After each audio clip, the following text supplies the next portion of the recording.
और मैं कई बार सोचती हूं कि लोग क्यों इतना घमंड करते हैं और किस पर करते हैं। मुझे तो इस दुनिया में ऐसी कोई चीज दिखाई नहीं देती जिस पर घमंड किया जा सके। कोई एक वस्तु ऐसी बताओ जिस पर आप घमंड कर सकते हो।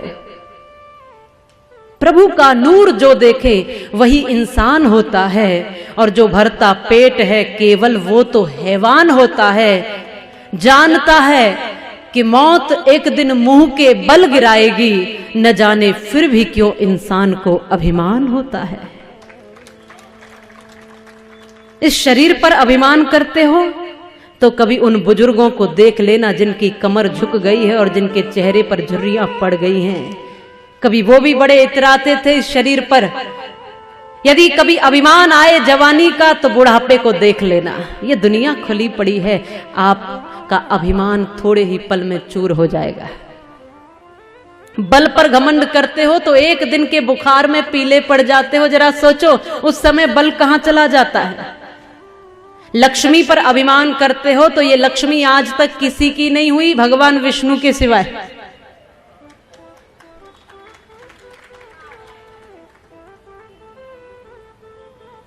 आगता यदि लक्ष्मी नारिकेल फलाम्बवत और परागता यदि लक्ष्मी गजमुक्त कपित्तवत।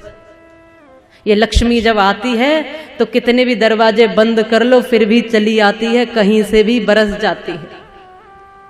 नारिकेल फलाम्बवत। यहां महाराष्ट्र में तो नारियल के फल बहुत मिलते हैं, टटोल के भी देखो आप उनको। तो नारियल का फल कैसा होता है, एक गहरा सा जटाजूट, उसके ऊपर पत्थर की सी दीवार लगी हुई है और उसके भीतर भी किसी ने पानी डाल दिया।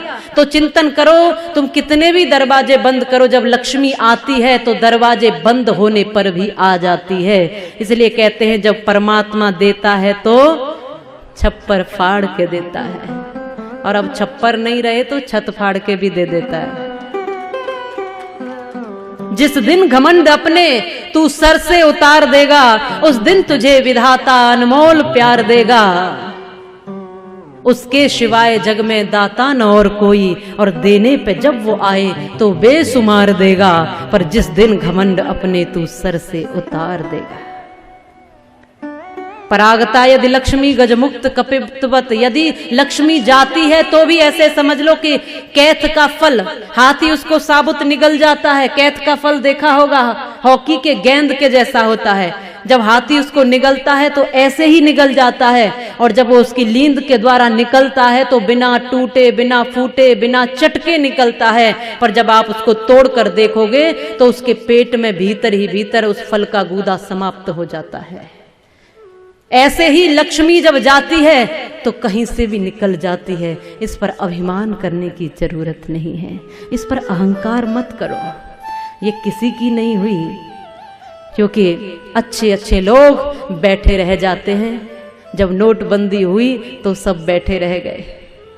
ये जब जाती है तो ऐसे ही जाती, किसी ने सोचा भी ना होगा। अकस्मात जब वो देता है तो भी छप्पर फाड़ के, और लेता है तो भी बिना बताए चुपचाप ले लेता है। और जो आने वाला और जाने वाला है, ऐसी वस्तु पर अभिमान क्या करना। आज है तो उसका सदुपयोग करो, और कल ना भी हो तो उसकी चिंता मत करो। सुखी वही रह सकता है जो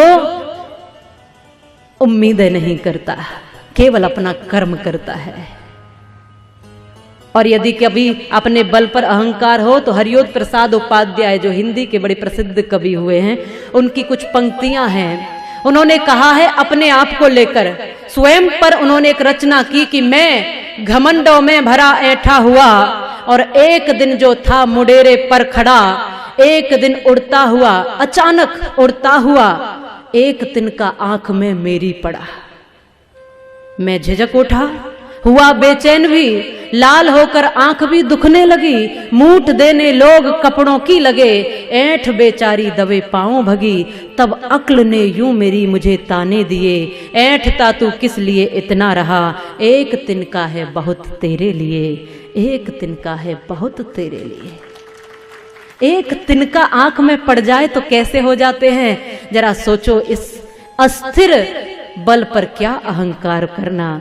जब जिंदगी को असलियत में जीने लगोगे तो कोई वस्तु आपको अहंकारी नहीं बना सकती है।